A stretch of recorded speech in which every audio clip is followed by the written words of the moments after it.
Welcome to Beth's Happy Home. I'm so glad that you came today because I'm excited to show you the fastest, easiest way to make delicious homemade yogurt.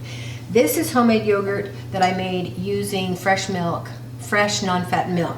You can see that the texture is somewhat loose, but that's always going to be the case when you're using a non-fat product. It would be a little bit stiffer if it was a full fat or a part fat, but this is non-fat. So this is the texture that we're probably going to achieve on the regular strength yogurt made with powdered milk. And the powder is the secret because it eliminates a step that takes quite a while. So this is powdered milk that is being reconstituted according to the package directions. And because this is non-instant, it's going to, I use the emulsion blender just to break it up, break up the lumps. If you're using instant milk, you wouldn't need to use the blender. You could just stir it up with a fork. And so that's made according to the package instructions. So I'm going to just go ahead and pour this into my clean containers. They don't have to be glass jars. These two are glass. These two are empty peanut butter jars that are made of plastic and have a plastic lid. They work really well, and I like having the plastic in my refrigerator rather than the glass, just because there's less likelihood of a clumsy moment where I break something. So, whoops. Okay, these have their culture in them. They are regular strength powdered milk, except for this one is 50% stronger. In my electric pressure cooker, I have an inch of warm water, and I'm just going to set these in there. The lids are not screwed on tight because we're not going to can these at all. We're going to just let them culture. And since I'm using this one because it has a yogurt setting, and that means it's going to hold it at 110 degrees for 6 hours, and that's perfect. If you have a bread proofing setting on your oven, then that also will hold them at 110 degrees, and you can just slip them in there and it will work just the same. So for this one jar, I'm going to add an extra 50% of the milk powder than I would ordinarily add.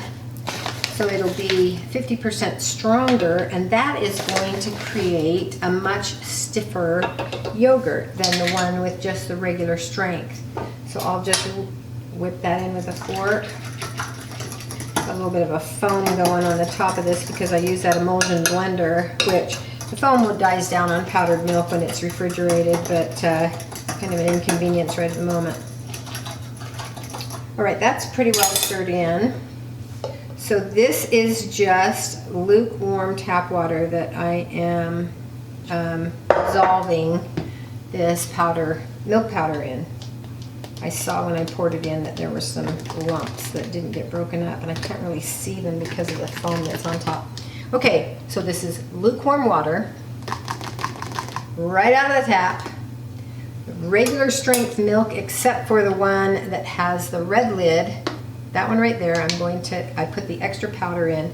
And then to each pint, I'm going to add a tablespoon of the yogurt culture. Now what this is the whey that I poured off of the top of these yogurts. There were 4 pints. I always make it in 4-pint batches, and so I was able to get this much whey off of that.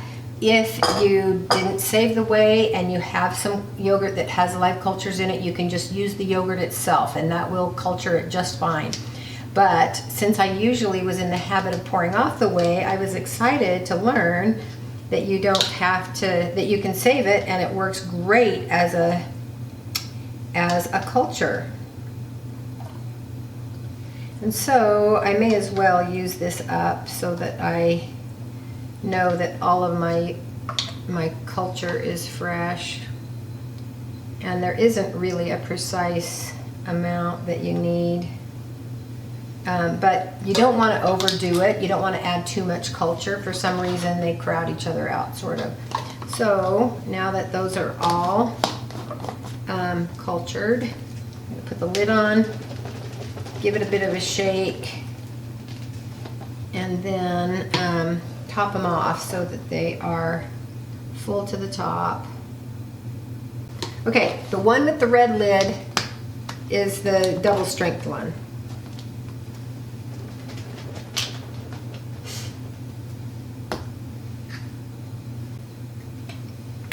One good thing, these do not need to be tight fitting lids. I just put them on there loosely to make sure that nothing gets splashed in them. I'll tighten it a little bit to give it a shake before I put it in.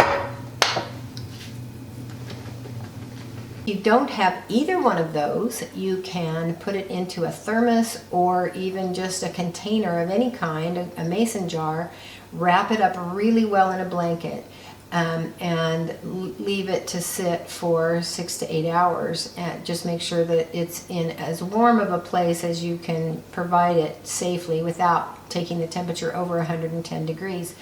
I've proofed yogurt in my car before when it's summertime, but right now it's in the single digits outside, so that's not a possibility.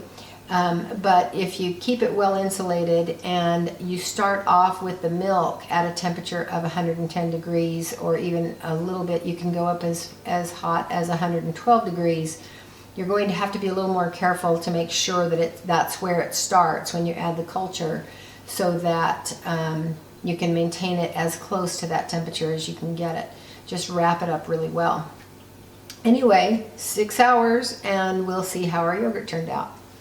Welcome back. The yogurt's all done, but it did end up taking a little bit longer than I was expecting it to take. It took about 9 hours, and I think that the reason was that it was, the milk was a little bit cooler when I put it into the jars, as well as the water that was in the bottom of the pot was a little bit cooler than it usually is. I usually start it, when I'm using fresh milk, I heat it all the way up to 180 degrees and then bring it down to 110 degrees, and the milk was definitely not that warm, and so it took quite a while for it to warm up to that temperature once it was inside the pot. And so I would recommend getting your water as close to 110 degrees before you mix in the milk powder, and that'll probably make it go a lot faster. But it did set up really well. You can see this is the one that is the Greek style with the 50% more powder in it, and it's a nice stiff yogurt. There's very little jiggle in there. You can see by looking that the consistency is very smooth. And this is the regular strength one. Right here, I'm going to pour, there's just a tiny bit of whey, and that's another thing that's interesting. Usually I have more whey that's on the top of the jar when it's done fermenting, but this time there's very little whey, and I'm kind of concluding that that might be because I mixed the extra milk powder into the pitcher that I was pouring it out of, and then added a little bit to each jar to fill it up, and so that little bit of extra milk powder made it so that this is slightly stronger concentrate than just the mixing instructions that are on the package. But this also has a very nice texture. You can see it's just right the way that it should be for yogurt.